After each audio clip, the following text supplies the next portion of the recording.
السلام علیکم ورحمۃ اللہ وبرکاتہ۔ 20 دسمبر 2024 عالمی طور پہ انسانی یکجہتی کا دن ہے۔ یہ 2005 میں UNO کی قراردادوں پہ منایا گیا اور پھر مسلسل 20 دسمبر کو انسانی یکجہتی کا عالمی طور پہ منایا جاتا ہے، اور اس میں انسانوں کو شعور دینا ہے کہ وہ انسانیت کو کسی بھی المیے سے دوچار ہوتے ہوئے یکجہتی ہونی چاہیے، باہم محبت اور باہم رواداری اور باہم امداد کا تصور ہونا چاہیے، چاہے وہ کووڈ-19 کی 2019-20 کی ایک وبا ہو جس میں انسانوں کو مل کر کام کرنا تھا، ویکسینیں تیار کرنی تھی، ایک دوسرے کی امداد پہنچانی تھی، ایک دوسرے کے لیے اس تمام سسٹم کو روک کر رکھنا تھا، یا پھر کہیں زلزلے آ جائیں جیسے کچھ سال پہلے ترکی میں آیا، 2005 میں پاکستان میں آیا اور اس میں 2 لاکھ انسان مارے گئے، اور 2 سال پہلے پاکستان میں ایک بڑا سیلابی ریلے آئے جس سے پورا سندھ متاثر ہو گیا۔ ایسی وبا کی صورت میں انسانوں کو یکجہتی کی طرف لانا ضروری ہوتا ہے، یا پھر بہت زیادہ غربت آ جائے ہو، بعض علاقوں میں فصلیں تباہ ہو جاتی ہوں یا موسم کے اثرات ہوں، تو اس ایسی صورت میں وہ لوگوں کو،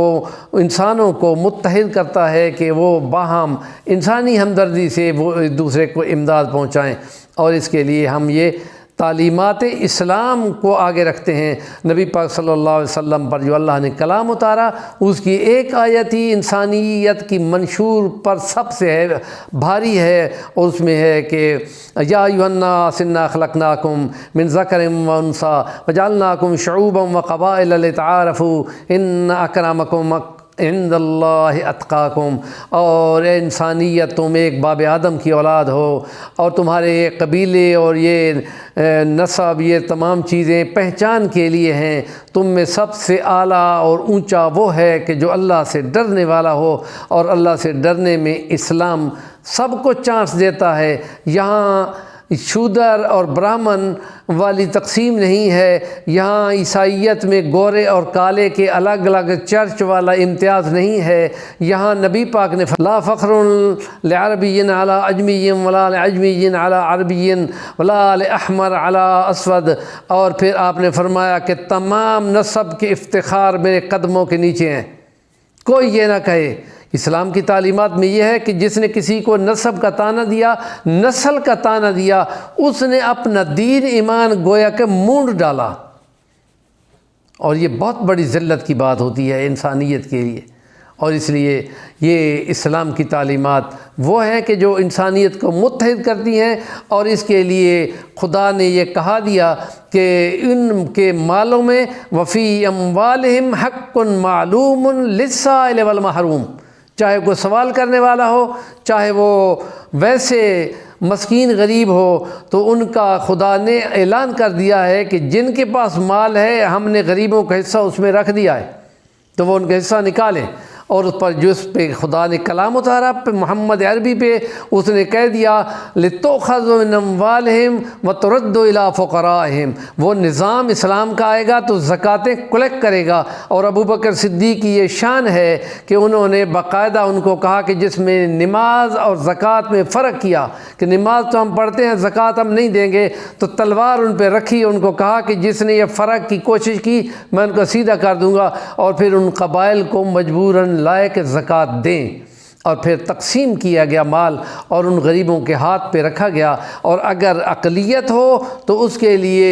امیر نان مسلم سے جزیہ لے کر اور ان سے ٹیکس لے کر ان غریب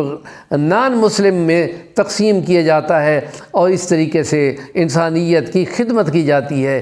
جب UNO کا فورم ہو تو اس میں جہاں جہاں تنازعات ہوں انصاف کے پیمانے پر حل ہونے چاہیے، چاہے وہ کشمیر ہو، چاہے وہ قبرص ہو، چاہے وہ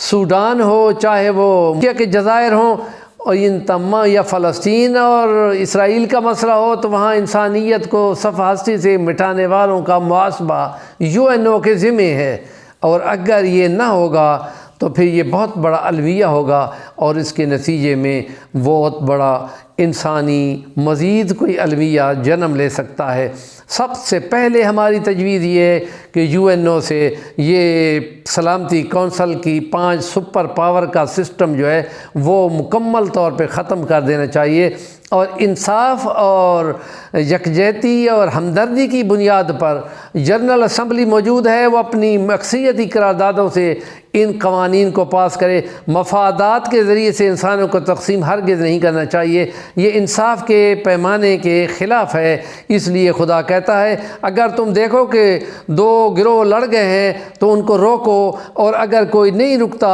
تو پھر سارے مل کے اس کو مارو جو زیادتی کر رہا ہے۔ اگر وہ سیدھا ہو جائے تو پھر انصاف کے پیمانے پر ان سب کو فیصلہ کر کے متحد کر دو، اور زیادتی نہ کرو، نہ ہونے دو، کیونکہ زیادتی خدا کو بالکل پسند نہیں ہے۔ ہمارے چینل کا نام ہے صفی الوانی، ضرور سبسکرائب کریں، اور اس عالمی یکجہتی کے فورم پر اسلام، انسانیت اور فکر آخرت اور خدا کی رضا مین مقصود ہونا چاہیے۔